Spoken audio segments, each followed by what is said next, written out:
há 520 anos atrás, o Leonardo da Vinci ele iniciou a sua mais notável e conhecida obra, Mona Lisa, também conhecida como La Gioconda, a Sorridente, né? Ou ainda Mona Lisa del Giocondo, a Madame Lisa, esposa de Giocondo, né? Essa pintura emblemática que está aí na tela, né?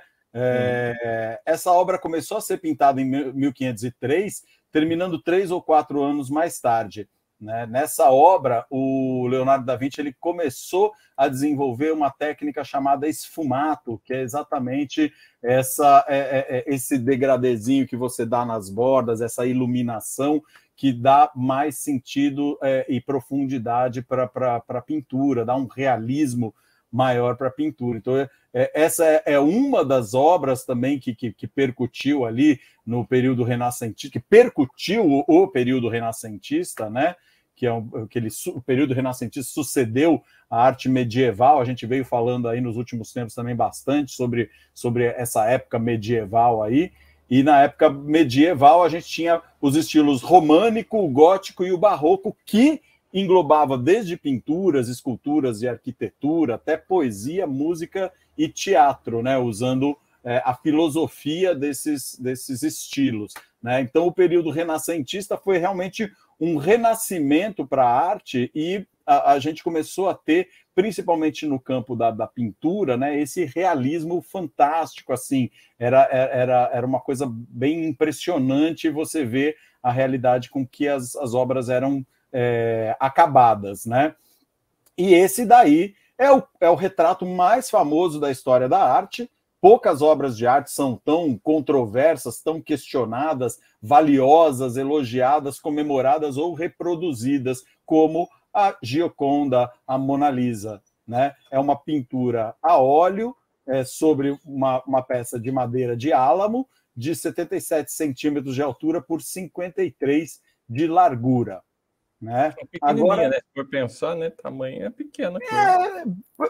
Ela é pequena para coisas que a gente vê no museu. Tem muito quadro que a gente vê no museu que é bem grande, né? Você vê o Beijo do Klimt, você vê as obras que tem, por exemplo, aqui no Museu da Independência, que são aqueles quadros com aquelas paredes, precisava de um pé direito duplo, né? Tem muita coisa no Vaticano, tem quadros muito grandes, mas ele não é um quadro tão pequeno assim para ter na parede aqui de casa, por exemplo, né?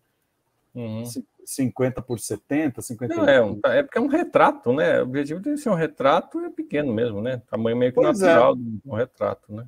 Pois é, segue mais ou menos tem tanta fama que você imagina aquele negócio gigante, né? Mas não Exatamente, você vai chegar lá e eu acho que você tem que manter uma certa distância, então você realmente não consegue apreciar de muito perto os detalhes, como a gente aprecia até numa foto, né? Uma foto, às vezes, você tem maior condição de perceber os detalhes do que ao vivo, né? Você não vai ter esse acesso todo.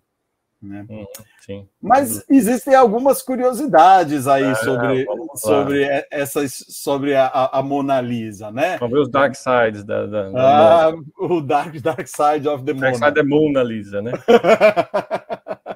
Muitos historiadores falamos do dark side semana passada, né? E segue agora o dark side da Mona.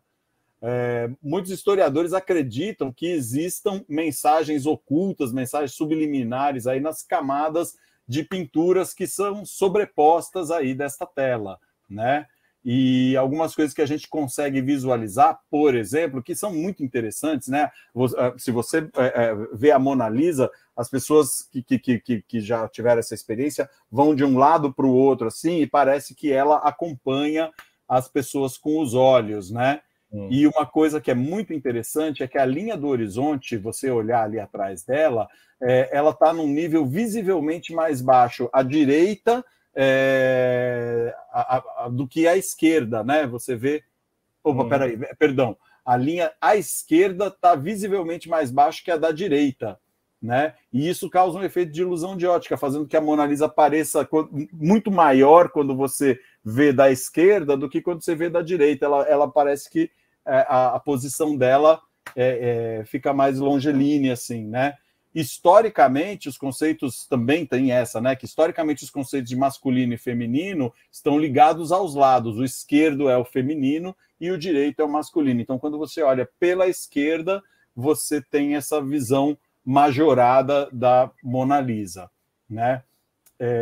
Agora, olha a história dela também.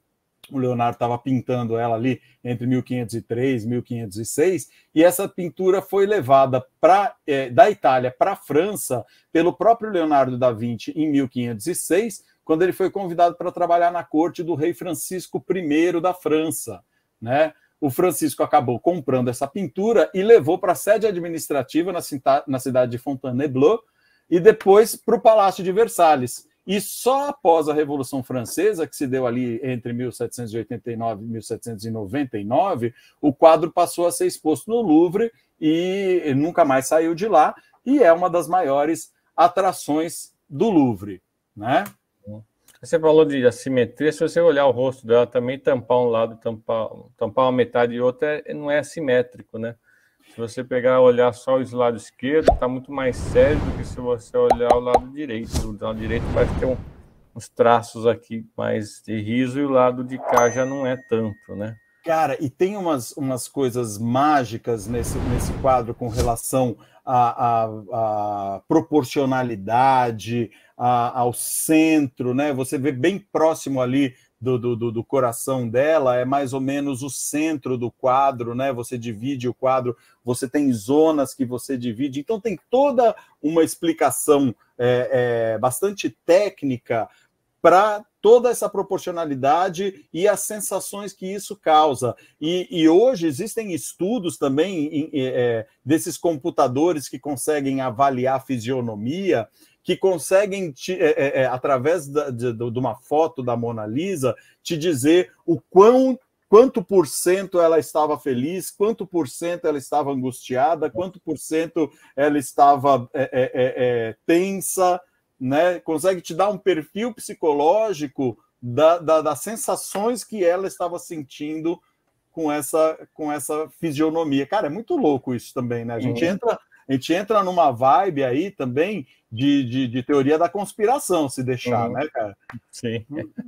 Uma coisa que, descendo um pouquinho na análise, alguns degraus aí, você percebe que é uma tendência de muitas fotos, quadros, etc., ao contrário do que o fotógrafo amador faz, né, de centralizar o rosto, você pode ver que o que está no meio verticalmente aqui é o olho. Né? O olho que está no meio, não é o centro. Exatamente, da face, não é o centro do nariz. É bem aqui o eixo vertical. Exatamente, né? E ele passa ali perto da divisa ali do vestido dela, ali no colo dela, é onde está o centro da horizontal.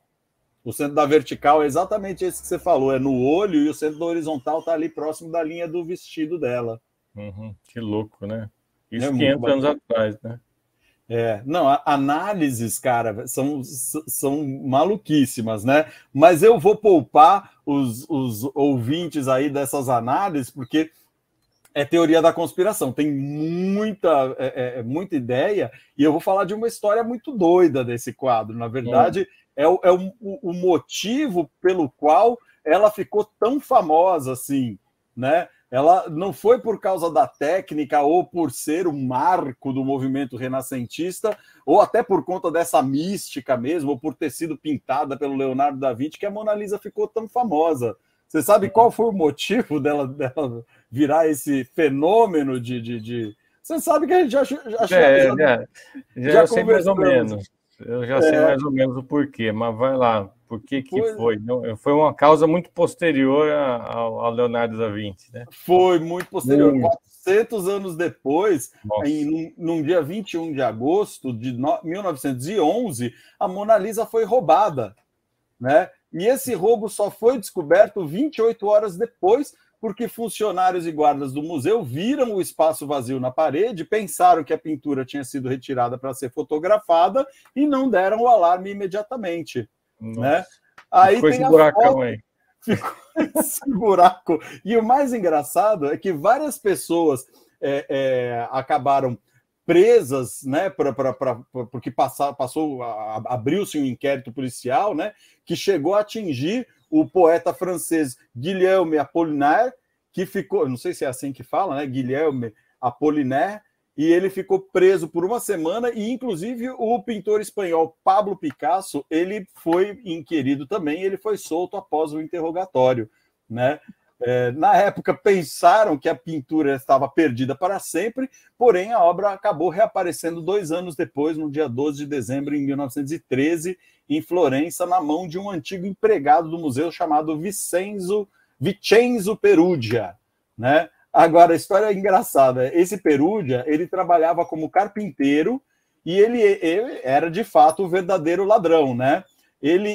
Foi ele que instalou a porta de vidro que protegia a obra, ele tinha o uniforme do museu, né? Ele era um funcionário do museu, e ele sabia como era fixada a pintura na moldura.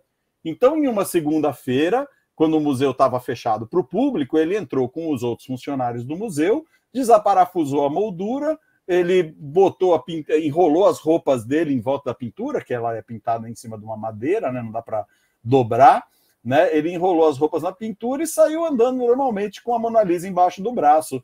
O roubo só foi descoberto no dia seguinte, quando o museu acabou fechando por uma semana para fazer esse interrogatório aí, para abrir esse inquérito, né?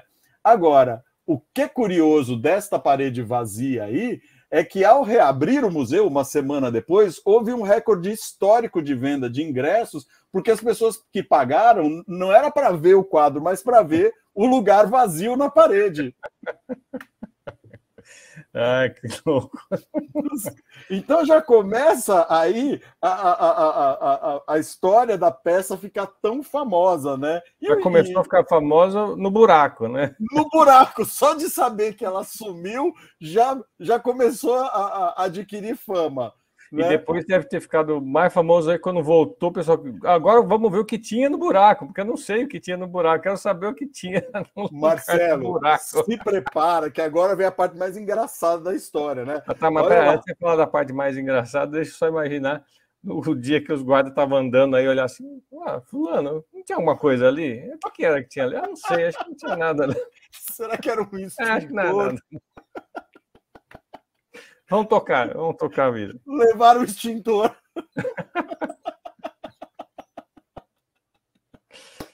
Tiraram esse extintor para recalibrar aqui, para ver se não fala nada. Véio. Ninguém me avisou. Pois é. E pior, o quadro ele ficou muito tempo a poucas quadras do Louvre, né? Sobre uma mesinha do humilde quarto de hotel onde o Perugia vivia. Ele não sabia muito bem o que fazer com a peça, né? Algumas fontes históricas citam um vigarista chamado Valfierno como o mentor intelectual do roubo. No entanto, o Valfierno ele não queria ficar com a pintura original, ele queria usar a notícia do roubo para enganar os milionários com reproduções. Ele havia encomendado 6 cópias da Mona Lisa para vender. Então, ele não queria a original, ele não queria ser acusado de um roubo desse tamanho, ele queria era aproveitar o ensejo e vender as cópias e sumir, né, cara? É um vigarista, um falsário, né, cara? E aí, depois de mais de 2 anos que o Perugia estava com o quadro, né, ele viu um anúncio no jornal sobre um antiquário que propunha comprar obras de arte por um bom preço. Aí ele foi lá oferecer a Mona Lisa e foi preso na hora. Nossa. Mas... Imagina, chegou no antiquário com a Mona Lisa. Pois é, olha só que louco, né? A história ela é tão absurda que as pessoas, ao invés de condenar o ato do Perugia, começaram a se afeiçoar a ele como se ele fosse um romântico encantador, né, cara? Ele acabou ficando poucos meses na prisão e acabou sendo solto, porque era um cara muito ingênuo, né, cara? E aí... Foi na onda do outro falsário lá. foi, e o povo acabou curtindo a história dele, gostando, né? E o Robo fez com a Mona Lisa, que a Mona Lisa não só fosse falada em todas as partes do mundo, mas a sua imagem ela foi reproduzida milhões de vezes em jornais, revistas, noticiários cinematográficos, que na época você tinha jornal no cinema, né? Postais, pôster, até embalagem de produto aparecia a cara da Mona Lisa. Então ela passou do status de uma das obras mais representativas do Renascimento para um verdadeiro fenômeno, ícone da cultura de massa, muitas décadas antes da cultura pop, sendo comparada até a uma celebridade, né, de tão divulgada, tão mega divulgada que ela foi, cara. E aí, quem causou isso? Perugia. O Perugia, um romântico ingênuo, cara. Não, se ele estivesse vivo hoje, ele podia cobrar um pouquinho. Essa obra vale tanto por causa do meu roubo. Podia dar uns royalties aqui, né? No mínimo ele seria alvo de algum ghostwriter aí que ia fazer a biografia dele, cara. Pô, ia vender milhões de cópias, um best-seller tudo. Parece um pouco a história aí da semana passada lá da cantora do Great Gig in the Sky, né, que recebeu 60 libras pela música, foi embora, e aí fez um estouro aí o disco e não recebeu nada demais, depois ela entrou na justiça para receber alguma coisa mais de 30 anos depois, né? Não é muito maluco, cara? E essa é a história da Mona Lisa. Agora, tiveram atentados, né, a Mona Lisa. Em 56, um homem jogou ácido em cima da obra, acabou danificando a parte inferior, ela teve que ser restaurada. Um boliviano acertou uma pedrada nela também e acabou acertando perto do olho esquerdo dela e tiveram que refazer. Então, teve uma série de atentados aí. E também ela impulsionou uma série de outras artes, né? Se você for ver, não dá para citar nem uma parte pequena, mas você vai ver, por exemplo, obras que nem a música Mona Lisa, do Nat King Cole, que ele lançou em 1950, foi o single mais vendido durante 8 semanas, atingindo 3 milhões de cópias vendidas, acabou sendo premiada com Oscar de melhor canção, né? Outras canções também sobre o quadro, tem a Mona Lisa's Mad Hatter, Mona Lisa's and Mad Hatters, do Elton John. Também tem Mona Lisa do Willie Nelson, tem Mona Lisa do Slick Rick, Mona Lisa do Counting Crows, e tem a Mona Lisa do nosso Jorge Versilo também, né? Que também gravou uma música chamada Mona Lisa. Aí na tela está o Salvador Dalí, também pintou um autorretrato dele como Mona Lisa, em 1954, que é uma doideira, né? Você vê a obra ali em cima, no canto esquerdo superior, ali do Andy Warhol, que ele lançou uma série de serigrafias com as cores da Mona Lisa, afirmando esse seu status de ícone ao lado de Marilyn Monroe e o Elvis Presley, né? E os filmes O Sorriso da Mona Lisa, com a Julia Roberts, e também ali o Código da Vinci, que é do Dan Brown, um livro de 2003, que acabou virando um filme com o Tom Hanks também, é um filme bem legal. Esse daí depois virou Anjos e Demônios, tem mais 2 partes aí desse filme que também são legais, né? Tem óperas que foram gravadas, La Gioconda com Plácido Domingo, tem um monte de inspirações aí que a Mona Lisa gerou. Mas eu quero finalizar aqui a minha falácia aqui do dia sobre uma das inspirações principais aí da Mona Lisa, até mais recente, que é uma foto, um quadro da Mônica Lisa. Essa figurinha, a Mônica Lisa, que a Mônica, esta semana, no dia 3 de março, ela fez 60 anos. A Mônica apareceu pela primeira vez em uma tirinha do Cebolinha, publicada no jornal Folha de São Paulo, no dia 3 de março de 63. Inicialmente, a Mônica era coadjuvante para o Cebolinha, porém, o público passou a coroa para ela, porque achou que o fato dela ser a primeira personagem feminina com papel de destaque fazia mais sentido. E aí, em 1970, a Mônica ganhou a sua própria revista e foi a primeira publicação infantil colorida em terras brasileiras. Que bacana. Né? E essa pintura da Mônica, eu tive a oportunidade de ver, acho que uns 10 anos atrás, a Pinacoteca aqui de São Paulo fez uma exposição do Maurício de Souza, que ele chamou de História em Quadrões. Não é história em quadrinhos, é história em quadrões.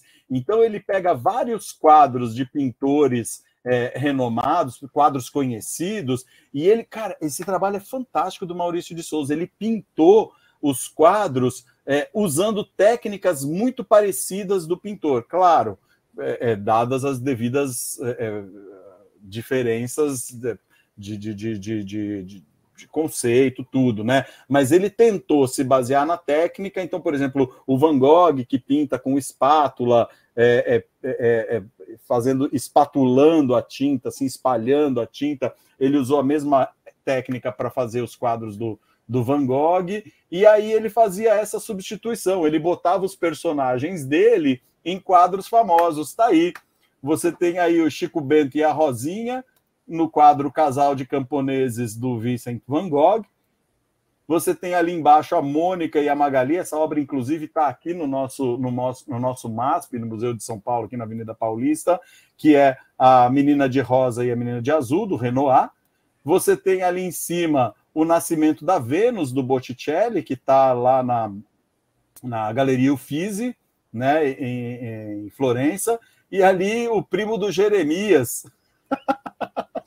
o primo do Jeremias, fazendo o papel ali do mestiço do Cândido Portinari, né? Acho que eram umas 50, 60 obras, cara, mas sensacional a exposição. E ela tá viajando o Brasil, cara. Eu vi que ela passou recentemente no Nordeste, estava lá em Pernambuco, tinha passado pela Bahia, não sei o quê. E, cara, se voltar para São Paulo, vamos ver, porque a exposição é muito legal. Bacana, hein? Você não trouxe a foto da Mona Crespa, né? Não, só a Mona Lisa. Tem a Mona Crespa também. O Black Power aí na Mona Lisa vira Mona Crespa. Tem várias. Eu fui num bar uma vez, eu acho que não sei se foi em Mogi das Cruzes e tal, que o motivo era a Mona Lisa, tinha várias versões de Mona Lisa nas paredes. Agora que eu me lembrei. Faz vários anos, não sei nem se ainda existe esse bar aí. Mas tem um bar lá no centro que chama, acho que São Jorge, ou Seu Jorge, que tem um monte de Jorges na quadro de Jorge. Então tem o Jorge Clooney, Jorge Versilo, Jorge Ben, um monte de Jorges na parede. É muito legal também. É lá no Centrão, perto do prédio do Banespa, que você falou aí já passei por lá, por esse bar aí. Nunca. Eu entrei uma vez lá, tomar um café, alguma coisa durante o dia. Ainda existe, será? Existe. Eu passei recentemente lá, tá lá. Tradicionalíssimo. Legal. Mona Lisa, hein? Emendou Mona Lisa com Mônica, hein? Maurício de Souza. Voltei para a semana, né, cara? Mônica fez 60 anos, dia 3.